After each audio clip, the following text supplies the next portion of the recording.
সুপ্রিয় শিক্ষার্থীবৃন্দ, আসসালামু আলাইকুম। আমি মোহাম্মদ আনোয়ার হোসেন। নবম শ্রেণীর গণিতের ধারাবাহিক আলোচনায় আজকে অধ্যায় 3-এর পৃষ্ঠা 63 পৃষ্ঠায় আমরা লগের যে বেজ রয়েছে, ভিত্তির উপরে কিছু সীমাবদ্ধতা আছে, সেই সীমাবদ্ধতাগুলো নিয়ে আজকে আমি আলোচনা করবো ইনশাল্লাহ। তো এই যে এইটা আমরা জানি যে n equal to log b ভিত্তিক এ এর লগারিদম। এখানে এই বিটা হচ্ছে বেজ, মানে ভিত্তি, আর এটাকে বলা হয় আর্গুমেন্ট। তো এই বেজের উপরে এই ভিত্তি যে বি, এই বি এর উপরে কিছু রেস্ট্রিকশন আছে, যেটা আমরা সংজ্ঞা পড়ার সময় পড়েছিলাম যে b greater than or equal to greater than 0 and b not equal to 1।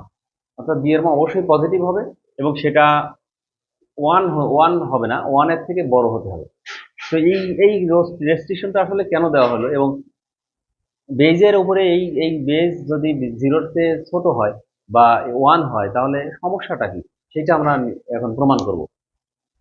দেখো, শর্ত 1-এ বলা হচ্ছে যে 1 নম্বর কন্ডিশন বি লেস দ্যান 0, মানে যদি লেস দ্যান 0 হয় তাহলে সমস্যা কি হবে, আর বি এর মান ইকুয়াল টু 0 হলে সমস্যা কি হবে, এবং 1 হলে সমস্যা কি হবে। এই তিনটা কন্ডিশন নিয়ে আলোচনা করব। যেহেতু বি এর মান অবশ্যই গ্রেটার দ্যান 0 এবং নট ইকুয়াল টু 1 হতে হবে, তাহলে এগুলো হলেই সমস্যাটা কি আছে। দেখো, লেস দ্যান 0 মানে অবশ্যই তোমরা জানো যে নেগেটিভ, অর্থাৎ ঋণাত্মক মান। তো এখন যদি বি এর মানটা ঋণাত্মক হয় তাহলে সমস্যা কি?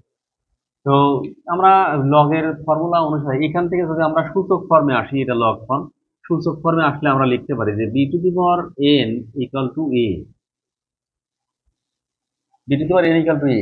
এটা আমরা একটু সংখ্যা দিয়ে যাচাই করবো আসলে সমস্যাটা কোথায়। যেমন -5, তো -5 এর পাওয়ার হাফ যদি হয় ইকুয়াল টু কত হবে, √-5। -5 এর পাওয়ার হাফ মানে তো আমরা জানি রুট, তাহলে -5 এর পাওয়ার হাফ মানে √-5। তো এইটা সূচক ফর্মে আছে এরকম। তো এটাকে যদি আমরা লগ ফর্মে নিয়ে যাই, তো লগ ফর্মে নিলে হবে কি, এই হাফ, পাওয়ার হাফ, এই হাফটা হবে লগের, এটা বেজ, বেজ অলওয়েজ বেজ হয়। এখানে লগের বেলাতেও বেজ বি, এখানে সূচক ফর্মেও বেলাতেও বেজ হবে বি। তো এখানে বেজ হবে -5 আর আর্গুমেন্ট হবে √-5। তো এখানে দেখো, এটা লগ ফর্ম, আমরা এটা সূচক থেকে লগ ফর্মে আসলাম। তো আমরা এখানেই একটা জিনিস দেখতে পাচ্ছি যে রুটের ভেতরে মানটা নেগেটিভ। রুটের ভেতরে যদি নেগেটিভ হয়, এই বাক্যটা তো সত্য যে -5 এর পাওয়ার হাফ হলে এটা মানে √-5, যে আমরা জানি যে কোনো কিছুর পাওয়ার রুট মানে হচ্ছে পাওয়ার -হাফ। যেমন মানে পাওয়ার হাফ, যেমন √x, এটা মানে x এর পাওয়ার হাফ। তো এখানে -5 এর পাওয়ার হাফ মানে √-5। তো এইটা যদি আমরা লগ ফর্মে আসি তাহলে এই যে বেজ, এই বেজের জায়গায় যে মানটা পাচ্ছি সেটা হলো √-5। তো ঋণাত্মক মানকে যদি আমরা বর্গমূল করি, তা ঋণাত্মক মানের বর্গমূল করা ইম্পসিবল, মানে ঋণাত্মক কোনো মানের বর্গমূল হয় না। আর যেহেতু ঋণাত্মক মানের বর্গমূল হয় না, সেহেতু এইটাই যেহেতু বেজ হিসেবে এখানে আসে, তার মানে এই লগের বেজটা ঋণাত্মক হওয়া যাবে না। লগের বেজটা যদি ঋণাত্মক হয় তাহলে এইটা হচ্ছে অসম্ভব, কারণ আমরা জানি যে ঋণাত্মক মানের বর্গমূল হয় না। √-5 অবশ্যই অসম্ভব। এবার আসি যে বি 0 হলে কি হবে।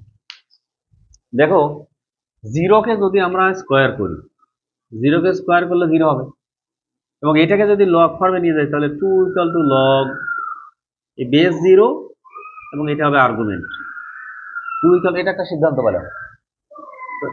0-কে যদি আমরা কিউব করি তাও 0 হবে, অর্থাৎ 0 3টা গুণ করলে 0 হবে, যতগুলো 3 গুণ করবো, শূন্য গুণ করবো, তত শূন্যই হবে।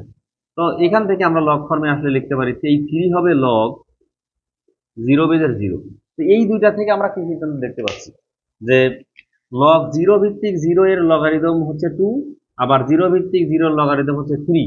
তাহলে এই দুইটা সমীকরণ থেকে আমরা লিখতে পারি যে অবশ্যই এই 2 এবং এই 3, এই মান দুটা সমান, কারণ এদের ডান পক্ষ তো সমান। কারণ কি, x x equal to 5, y equal to 5, এই দুইটা থেকে আমরা কি লিখতে পারি যে এক্স এবং ওয়াই সমান, এক্স এর মান 5, ওয়াই এর মান 5। তাহলে কি বলতে পারি না যে এক্স আর ওয়াই সমান। তো এখান থেকে আমরা বলতে পারি না, এই দুইটা থেকে আমরা সিদ্ধান্ত দিতেই পারি যে এইটার বাম পক্ষ আর এটা বাম পক্ষ সমান, এই বাম পক্ষ আর এটা বাম পক্ষ সমান। এটা অবশ্যই ইম্পসিবল,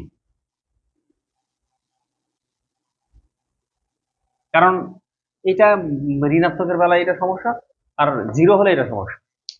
তো অর্থাৎ এই 2 আর 3 সমান হয়ে যাচ্ছে, যা অসম্ভব একটা ব্যাপার সিদ্ধান্ত। তো এখানে এবার আসি যে বি এর মান যদি 1 হয় তাহলে সমস্যা কি? জিরোর মতো করে যদি ভাবি যে 1 এর পাওয়ার 4 কত হবে? সার্টেনলি 1।